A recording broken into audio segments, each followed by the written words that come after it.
या देवी सर्वभूतेषु मां शक्ति रूपेण संस्थिता नमस्तस्यै नमस्तस्यै नमस्तस्यै नमो नमः। ओम दुम दुर्गाय नमः। दोस्तों, आज की वीडियो में मैं आपको सुनाने वाली हूँ दुर्गा सप्तशती का चौथा अध्याय। नवरात्रि के तीसरे दिन दुर्गा सप्तशती के चौथे अध्याय का पाठ किया जाता है और नवरात्रि के तीसरे दिन माँ चंद्रघंटा की पूजा आराधना की जाती है। तो माँ चंद्रघंटा की पूजा किस प्रकार से करनी चाहिए, कौन से मंत्र का जप करना है, भोग क्या उन्हें अर्पित करें और पूजा विधि क्या होती है, संपूर्ण विधि की वीडियो चैनल पर अपलोड है, तो आप जरूर उसे भी देख लीजिए। इससे आपको पूजा करने में आसानी होगी। और अब दुर्गा सप्तशती के चौथे अध्याय का श्रवण करते हैं। तो सबसे पहले माँ भगवती का अपने मन में ध्यान कीजिए। दुर्गा सप्तशती के चौथे अध्याय में इंद्र आदि देवताओं द्वारा देवी की स्तुति का वर्णन किया गया है।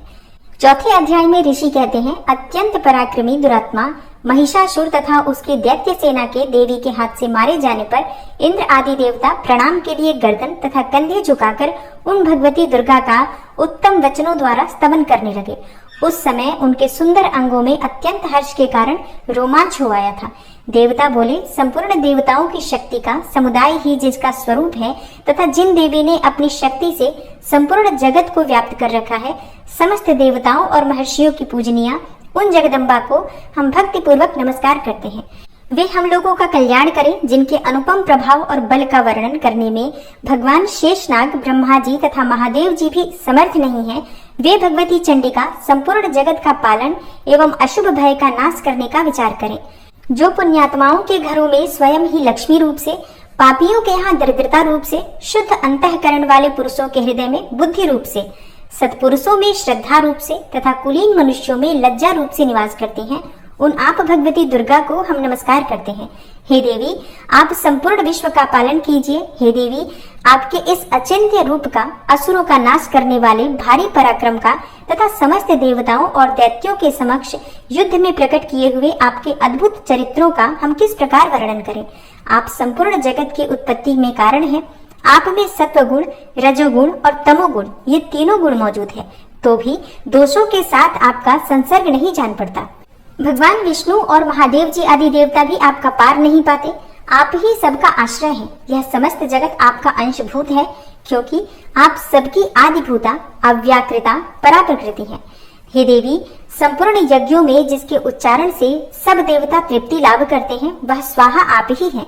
इसके अतिरिक्त आप पितरों की भी तृप्ति का कारण हैं, अतएव सब लोग आपको स्वधा भी कहते हैं। हे देवी, जो मोक्ष की प्राप्ति का साधन है, अचिंत्य महाव्रत स्वरूपा है, समस्त दोषों से रहित, जितेंद्रिय, तत्व को ही सार वस्तु मानने वाले तथा मोक्ष की अभिलाषा रखने वाले मुनिजन जिनका अभ्यास करते हैं, वह भगवती पराविद्या आप ही हैं। आप ही शब्द स्वरूपा है। अत्यंत निर्मल ऋग्वेद, यजुर्वेद तथा उद्गीत के मनोहर पदों के पाठ से युक्त सामदेव का भी आधार आप ही हैं। आप देवी, त्रयी, तीनों वेद और भगवती छहों ऐश्वर्यों से युक्त हैं। इस विश्व की उत्पत्ति एवं पालन के लिए आप ही वार्ता, खेती एवं आजीविका के रूप में प्रकट हुई हैं। आप संपूर्ण जगत की घोर पीड़ा का निवास करने वाली हैं। हे देवी, जिससे समस्त शास्त्रों के सार का ज्ञान होता है, वह मेधा शक्ति आप ही हैं। दुर्गम भवसागर से पार उतारने वाली नौका रूप दुर्गा देवी भी आप ही हैं। आपकी कहीं भी आसक्ति नहीं है। कैटब के शत्रु भगवान विष्णु के वक्षस्थल में एकमात्र निवास करने वाली भगवती लक्ष्मी तथा भगवान चंद्रशेखर द्वारा सम्मानित गौरी देवी भी आप ही हैं। आपका मुख मंद मुस्कान से सुशोभित, निर्मल, पूर्ण चंद्रमा के बिंब का अनुकरण करने वाला और उत्तम सुवर्ण की मनोहर कांति से कमनीय है। तो भी उसे देखकर महिषासुर को क्रोध हुआ और सहसा उसने उन पर प्रहार कर दिया। यह बड़े आश्चर्य की बात है। हे देवी, वही मुख जब क्रोध से युक्त होने पर उदय काल के चंद्रमा की भांति लाल और तनी हुई भौहें होने के कारण विकराल हो उठा, तब उसे देखकर जो महिषासुर के प्राण तुरंत नहीं निकल गए, यह उससे भी बढ़कर आश्चर्य की बात है, क्योंकि क्रोध में भरे हुए यमराज को देखकर भला कौन जीवित रह सकता है। हे देवी, आप प्रसन्न हो। परमात्मा स्वरूपा आपके प्रसन्न होने पर जगत का अभ्युदय होता है और क्रोध में भर जाने पर आप तत्काल ही कितने कुलों का सर्वनाश कर डालती हैं। यह बात अभी अनुभव में आई है, क्योंकि महिषासुर की यह विशाल सेना क्षण भर में आपके कोप से नष्ट हो गई। सदा अभ्युदय करने वाली आप जिन पर प्रसन्न होती हैं, वे ही देश में सम्मानित हैं। उन्हीं को धन और यश की प्राप्ति होती है। उन्हीं का धर्म कभी शिथिल नहीं होता। तथा वे ही अपने हृष्ट पुष्ट स्त्री पुत्र और भृत्यों के साथ धन्य माने जाते हैं। हे देवी, आपकी ही कृपा से पुण्यात्मा पुरुष प्रतिदिन अत्यंत श्रद्धा पूर्वक सदा सब प्रकार के धर्मानुकूल कर्म करता है और उसके प्रभाव से स्वर्गलोक में जाता है। इसलिए आप तीनों लोकों में निश्चय ही मनोवांछित फल देने वाली हैं। हे माँ दुर्गे, आप स्मरण करने पर सब प्राणियों का भय हर लेती हैं और स्वस्थ पुरुषों द्वारा चिंतन करने पर उन्हें परम कल्याणमयी बुद्धि प्रदान करती हैं।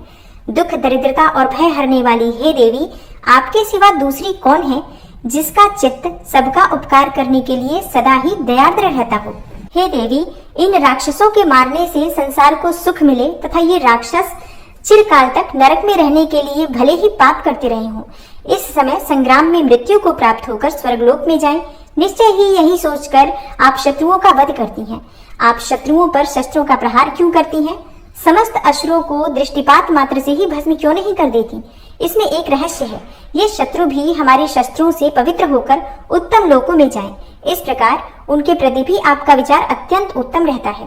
खड्ग के तेज पुंज की भयंकर दीप्ति से तथा आपके त्रिशूल के अग्रभाग की घनीभूत प्रभा से चौंधियाकर जो असुरों की आंखें फूट नहीं गईं, उसमें कारण यही था कि वे मनोहर रश्मियों से युक्त चंद्रमा के समान आनंद प्रदान करने वाले आपके इस सुंदर मुख का दर्शन करते थे।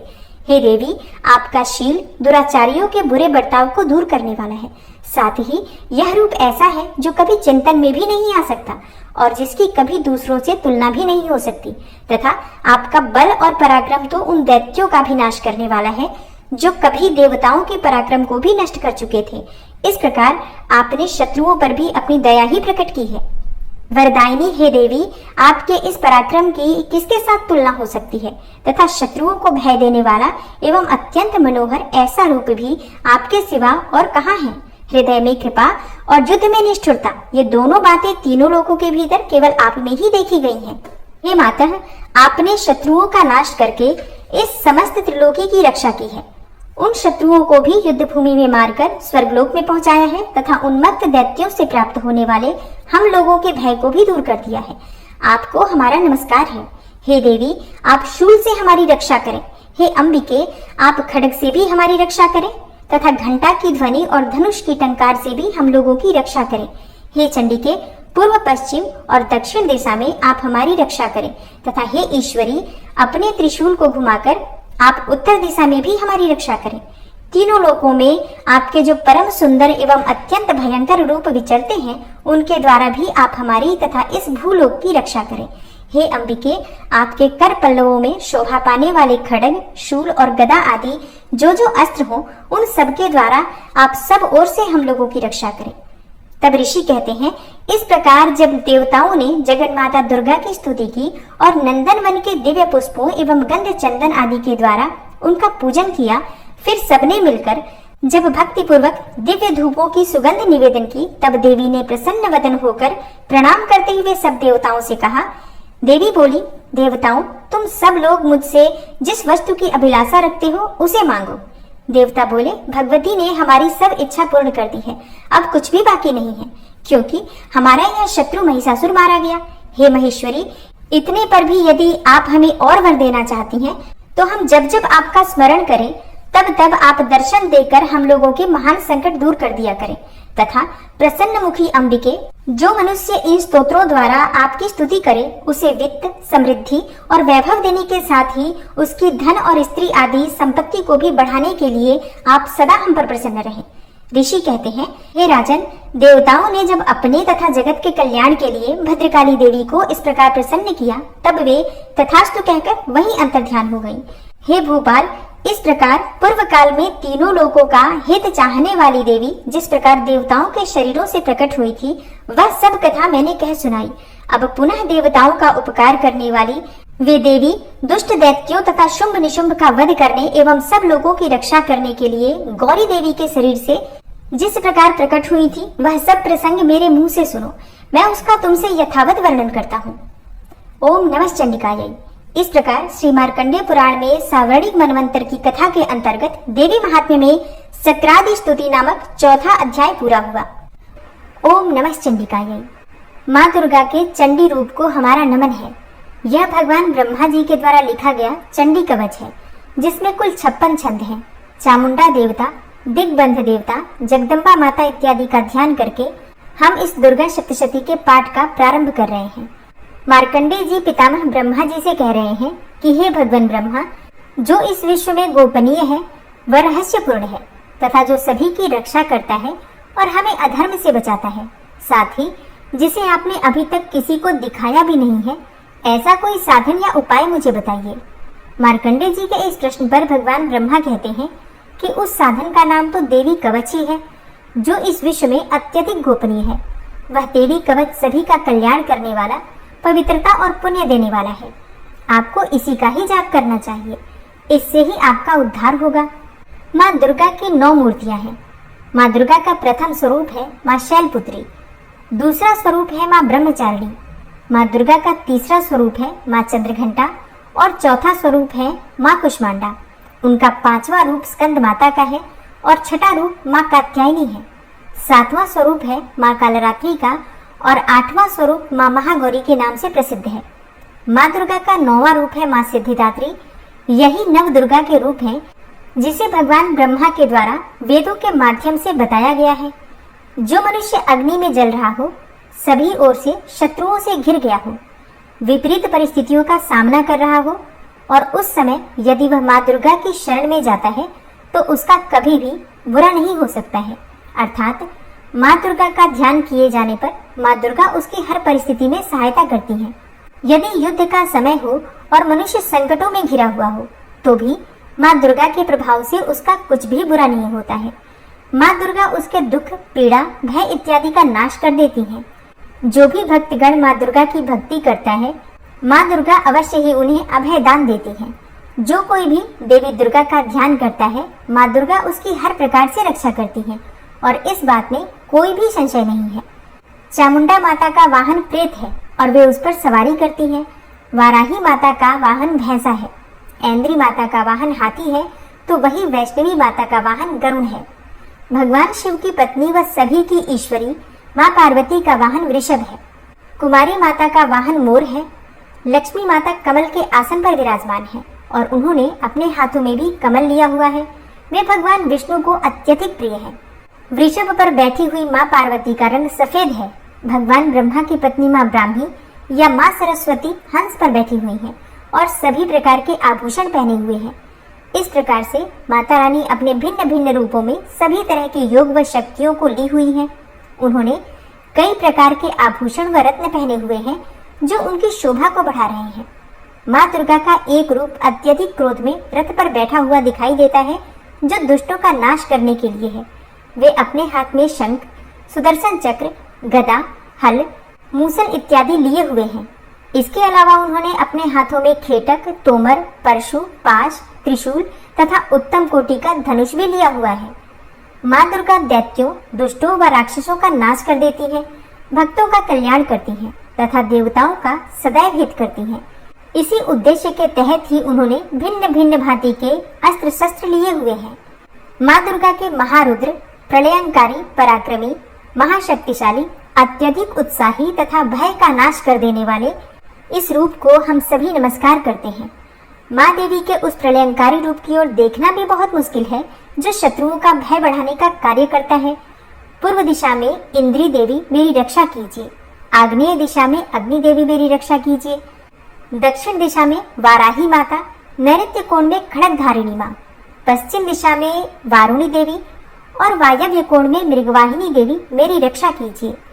उत्तर दिशा में माँ कुमारी, ईशान कोण में शूलधारिणी, आकाश से अर्थात ऊपर से माँ ब्रह्माणी तथा नीचे अर्थात पाताल लोक से माँ वैष्णवी मेरी रक्षा कीजिए।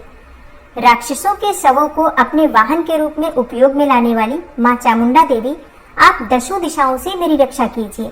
आगे से माँ जया तथा पीछे से माँ विजया आप मेरी रक्षा कीजिए। माँ अजिता मेरे वाम भाग में और दक्षिण दिशा में अपराजिता देवी मेरी रक्षा करें। मेरे शिखा की रक्षा उद्योतिनी देवी और माँ उमा मेरे सिर की रक्षा करें, अर्थात उसमें वास करें।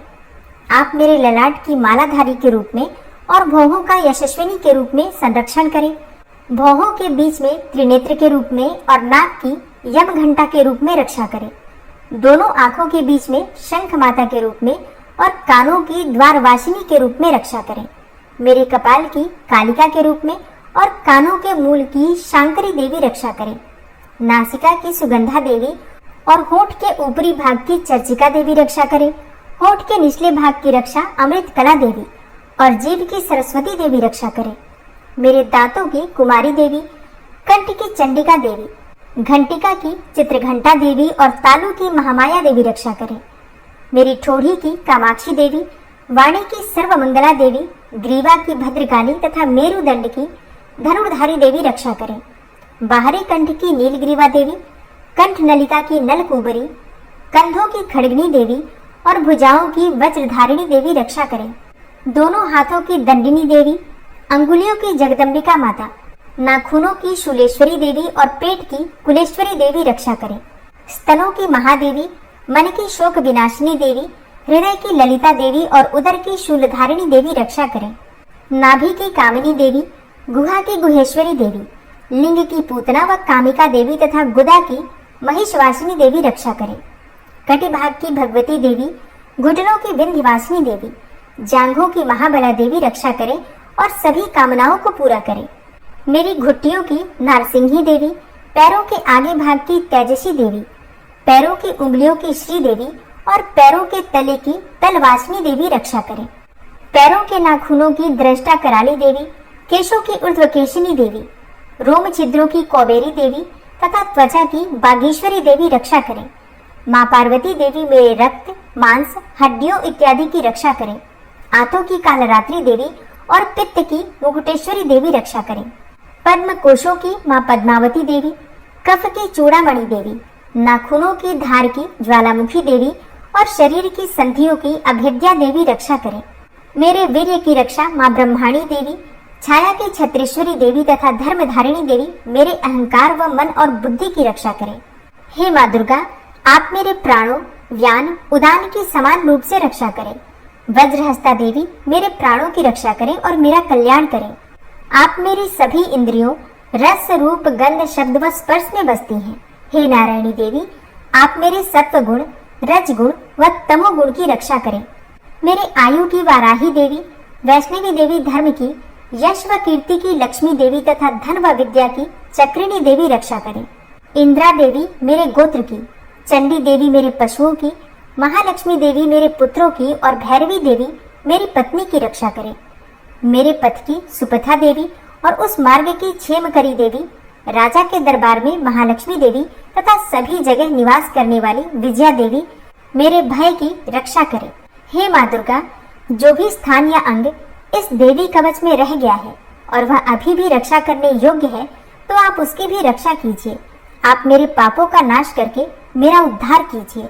माँ दुर्गा की आज्ञा के बिना कोई भी व्यक्ति इस विश्व में एक कदम भी आगे नहीं बढ़ सकता है। हम यदि कहीं भी जा रहे हैं तो हमें अवश्य ही इस देवी कवच का पाठ करना चाहिए और उसके बाद ही प्रस्थान करना चाहिए। इस दुर्गा रक्षा कवच के पाठ से हमें हर जगह लाभ व सफलता मिलती है और हमारे सभी काम बन जाते हैं। हम जब भी माँ दुर्गा का ध्यान करते हैं, वैसे ही हमारे सभी काम बनते चले जाते हैं। उस व्यक्ति को इस पृथ्वी पर बिना किसी तुलना के परम यश और वैभव प्राप्त होता है।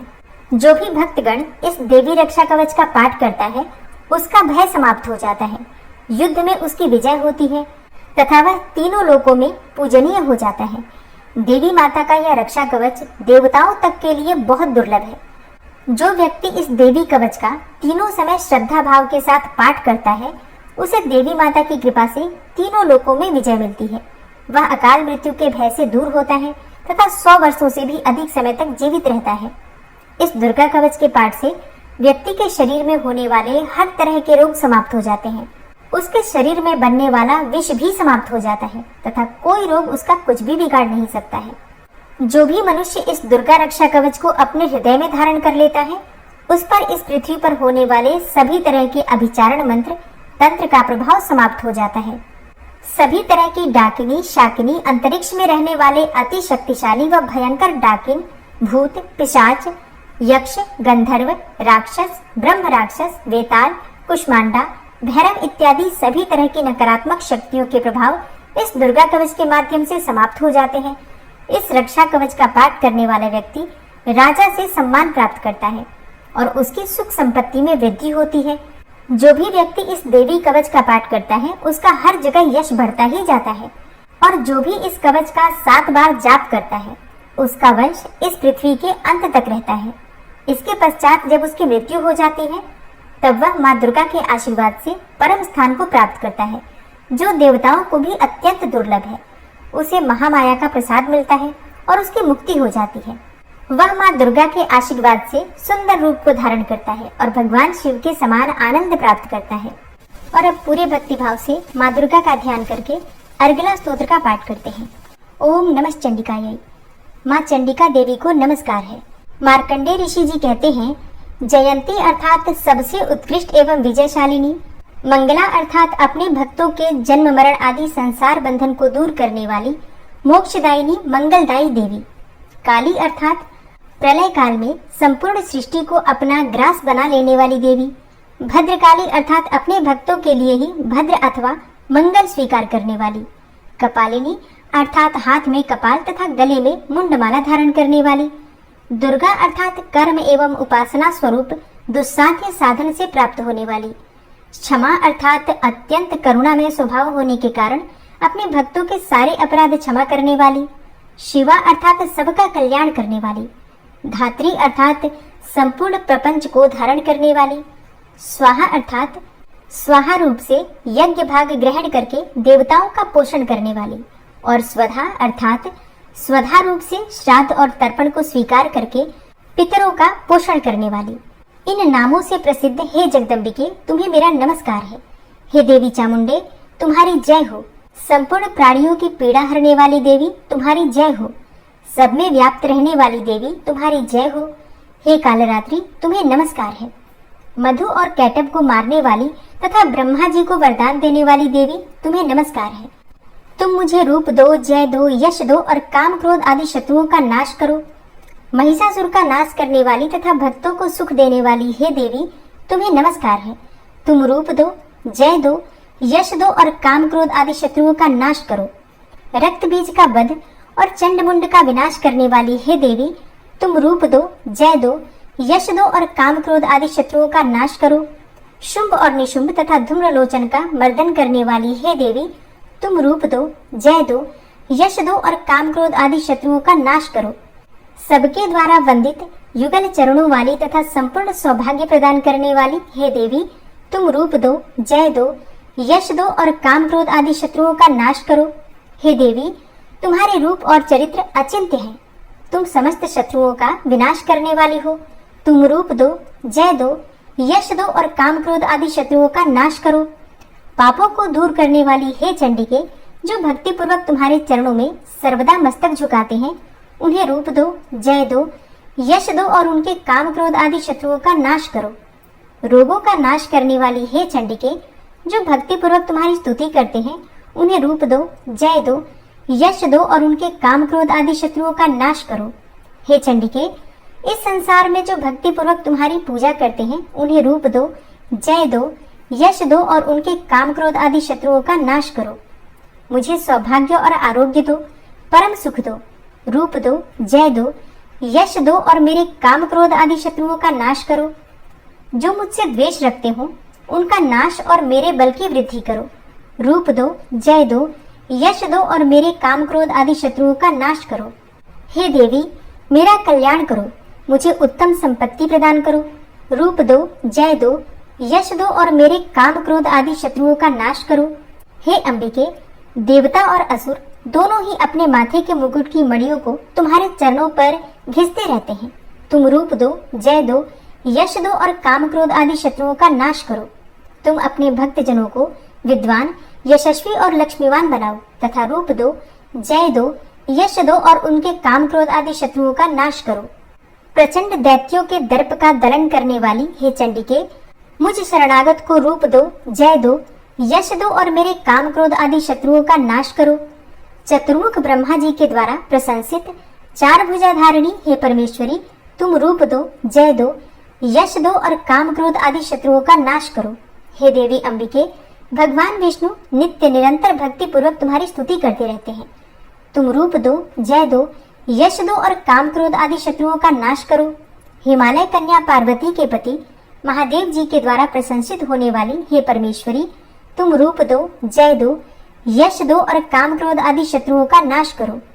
शचीपति इंद्र के द्वारा सद्भाव से पूजित होने वाली हे परमेश्वरी, तुम रूप दो, जय दो, यश दो और काम क्रोध आदि शत्रुओं का नाश करो। प्रचंड भुजदंडों वाले दैत्यों का घमंड चूर करने वाली हे देवी, तुम रूप दो, जय दो, यश दो और काम क्रोध आदि शत्रुओं का नाश करो। हे देवी अम्बिके, तुम अपने भक्त जनों को सदा असीम आनंद प्रदान करती रहती हो। मुझे रूप दो, जय दो, यश दो और मेरे काम क्रोध आदि शत्रुओं का नाश करो। मन की इच्छा के अनुसार चलने वाली मनोहर पत्नी प्रदान करो, जो दुर्गम संसार सागर से तारने वाली तथा उत्तम कुल में उत्पन्न हुई हो। जो मनुष्य इस अर्गला स्तोत्र का पाठ करके सप्तशती रूपी महास्तोत्र का पाठ करता है, वह सप्तशती की जप संख्या से मिलने वाले श्रेष्ठ फल को प्राप्त होता है। साथ ही वह प्रचुर संपत्ति भी प्राप्त कर लेता है। कीलक स्तोत्र। तो सबसे पहले भगवती दुर्गा का ध्यान कीजिए, उसके बाद इस पावन और परम कल्याणकारी स्तोत्र का पाठ करते हैं। ओम नमः चंडिकायै। मार्कंडेय ऋषि जी कहते हैं, चंडिका देवी को नमस्कार है।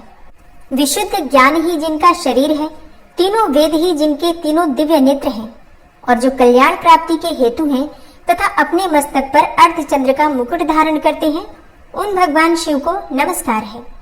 मंत्रों का जो अभिकीलक है, अर्थात मंत्रों की सिद्धि में विघ्न उपस्थित करने वाले शाप रूपी कीलक का जो निवारण करने वाला है, उस सप्तशती स्तोत्र को संपूर्ण रूप से जानना चाहिए और जानकर उसकी उपासना करनी चाहिए। यद्यपि सप्तशती के अतिरिक्त अन्य मंत्रों के जप में भी जो निरंतर लगा रहता है, वह भी कल्याण का भागी होता है। उसके भी उच्चाटन आदि कर्म सिद्ध होते हैं तथा उसे भी समस्त दुर्लभ वस्तुओं की प्राप्ति हो जाती है। तथापि जो अन्य मंत्रों का जप न करके केवल इस सप्तशती नामक स्तोत्र से ही देवी की स्तुति करते हैं, उन्हें स्तुति मात्र से ही सच्चिदानंद स्वरूपिणी देवी सिद्ध हो जाती हैं। उन्हें अपने कार्य की सिद्धि के लिए मंत्र, औषधि तथा अन्य किसी साधन के उपयोग की आवश्यकता नहीं रहती। बिना जप के ही उनके उच्चाटन आदि समस्त अभिचारिक कर्म सिद्ध हो जाते हैं। इतना ही नहीं, उनकी संपूर्ण अभिष्ट वस्तुएं भी सिद्ध हो जाती हैं।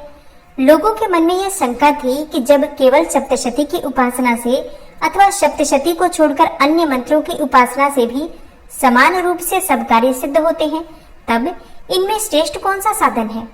लोगों की इस शंका को सामने रखकर भगवान शंकर ने अपने पास आए हुए जिज्ञासुओं को समझाया कि यह सप्तशती नामक संपूर्ण स्तोत्र ही सर्वश्रेष्ठ एवं कल्याणमय है। तदनंतर भगवती चंडिका के सप्तशती नामक स्तोत्र को महादेव जी ने गुप्त कर दिया। सप्तशती के पाठ से जो पुण्य प्राप्त होता है, उसकी कभी समाप्ति नहीं होती, परंतु अन्य मंत्रों के जप से उत्पन्न पुण्य की समाप्ति हो जाती है। अतः भगवान शिव ने अन्य मंत्रों की अपेक्षा जो सप्तशती की ही श्रेष्ठता का निर्णय किया, उसे यथार्थ ही जानना चाहिए। अन्य मंत्रों का जप करने वाला पुरुष भी यदि सप्तशती के स्तोत्र और जप का अनुष्ठान कर ले, तो वह भी पूर्ण रूप से ही कल्याण का भागी होता है। इसमें तनिक भी संदेह नहीं है। जो साधक कृष्ण पक्ष की चतुर्दशी अथवा अष्टमी को एकाग्रचित्त होकर भगवती की सेवा में अपना सर्वस्व समर्पित कर देता है और फिर उसे प्रसाद रूप से ग्रहण करता है, उसी पर भगवती प्रसन्न होती है, अन्यथा उनकी प्रसन्नता नहीं प्राप्त होती। इस प्रकार सिद्धि के प्रतिबंधक रूप कील के द्वारा महादेव जी ने इस स्तोत्र को कीलित कर रखा है। जो पूर्वोक्त रीति से निष्कीलन करके इस सप्तशती स्तोत्र का प्रतिदिन स्पष्ट उच्चारण पूर्वक पाठ करता है, वह मनुष्य सिद्ध हो जाता है, वही देवी का पार्षद होता है और वही गंधर्व भी होता है। सर्वत्र विचरते रहने पर भी इस संसार में उसे कहीं भी भय नहीं होता। वह अपमृत्यु के वश में नहीं पड़ता तथा देह त्यागने के बाद वह मोक्ष प्राप्त कर लेता है। अतः कीलन को जानकर उसका परिहार करके ही सप्तशती का पाठ आरंभ करें। जो ऐसा नहीं करता उसका नाश हो जाता है। इसलिए कीलक और निष्कीलन का ज्ञान प्राप्त करने पर ही यह स्तोत्र निर्दोष होता है और विद्वान पुरुष इस निर्दोष स्तोत्र का ही पाठ आरंभ करते हैं। स्त्रियों में जो कुछ भी सौभाग्य आदि दृष्टिगोचर होता है, वह सब देवी के प्रसाद रूप का ही फल है। अतः इस कल्याणमय स्तोत्र का सदा जाप करना चाहिए। इस स्तोत्र का मंद स्वर से पाठ करने पर स्वल्प फल की प्राप्ति होती है और उच्च स्वर से पाठ करने पर पूर्ण फल की सिद्धि होती है। अतः उच्च स्वर से ही इसका पाठ आरंभ करना चाहिए। जिनके प्रसाद से ऐश्वर्य, सौभाग्य, आरोग्य, संपत्ति, शत्रुनाश तथा परम मोक्ष की भी सिद्धि होती है, उस कल्याणमयी जगदम्बा की स्तुति मनुष्य क्यों नहीं करते। और अब आप सुनेंगे माँ चंद्र घंटा की आरती। ओम जय चंद्र घंटा माता, मैया जय चंद्र घंटा माता, सर्व जगत की स्वामिनी कृपा सदा करना, मैया जय चंद्र घंटा माता। अर्ध चंद्र माथे पर रूप अति सुंदर, मैया रूप अति सुंदर, घर घर तुम्हारी पूजा पूजत सब नारी नर, मैया जय चंद्र घंटा माँ। नवरात्रों में तीसरी माँ का ध्यान करो, माँ की ममता पाओ, माँ की जय जयकार करो। ओम जय चंद्र घंटा माता, मैया जय चंद्र घंटा माता। 10 भुज धारिणी मैया असुरों का नाश करे, मोक्ष भक्तों को दे माँ, विपदा नित्य महरे, मैया जय चंद्र घंटा माता।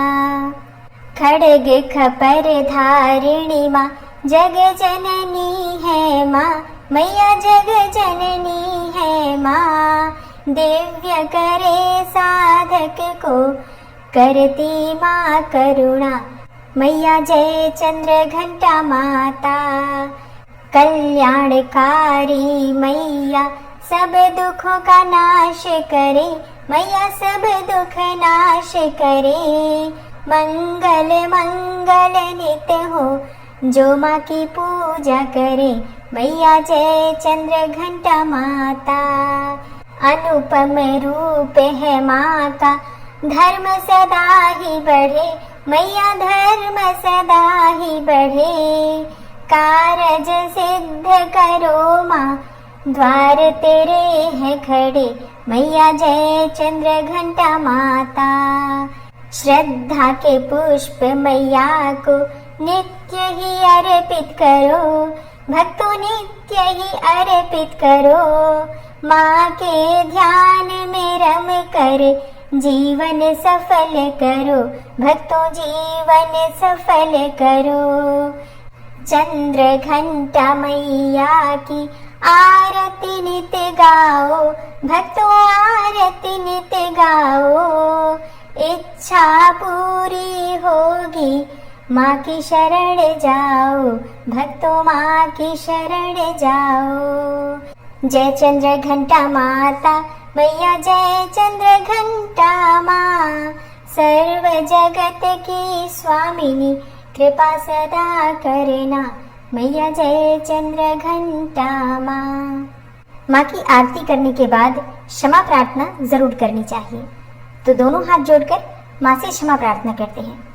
हे परमेश्वरी, मेरे द्वारा दिन रात बहुत से अपराध होते रहते हैं, मुझे अपना दास समझकर मेरे उन अपराधों को आप कृपा पूर्वक क्षमा करिए। हे परमेश्वरी, मैं आवाहन करना नहीं जानता, विसर्जन करना भी नहीं जानता तथा पूजा करने का ढंग भी नहीं जानता। हे माँ, मुझे क्षमा करिए। हे देवी सुरेश्वरी, मैंने जो मंत्रहीन अर्थात ना मंत्रों को जानता हूँ, क्रियाहीन अर्थात ना क्रियाओं को जानता हूँ और भक्तिहीन अर्थात ना भक्ति के प्रकार जानता हूँ, तो मैंने जो मंत्रहीन, क्रियाहीन और भक्तिहीन पूजन किया है वह सब आपकी कृपा से पूरे हों। सैकड़ों अपराध करने के बाद भी जो आपकी शरण में आके जगदम्बा कहकर पुकारता है, उसे वह गति प्राप्त होती है जो ब्रह्मा आदि देवताओं के लिए भी पाना आसान नहीं है। हे जगदम्बिके, मैं अपराधी हूँ किंतु आपकी शरण में आया हूँ। इस समय दया का पात्र हूँ, आप जैसा चाहें वैसा करें। हे देवी परमेश्वरी, अज्ञानवश, भूल से या बुद्धि भ्रष्ट होने के कारण मैंने जो भी न्यूनता या अधिकता कर दी हो वह सब क्षमा करें और प्रसन्न हो। हे सच्चिदानंद स्वरूपा परमेश्वरी, जगन माता कामेश्वरी, आप प्रेम पूर्वक मेरी यह पूजा स्वीकार करें और मुझ पर प्रसन्न रहें।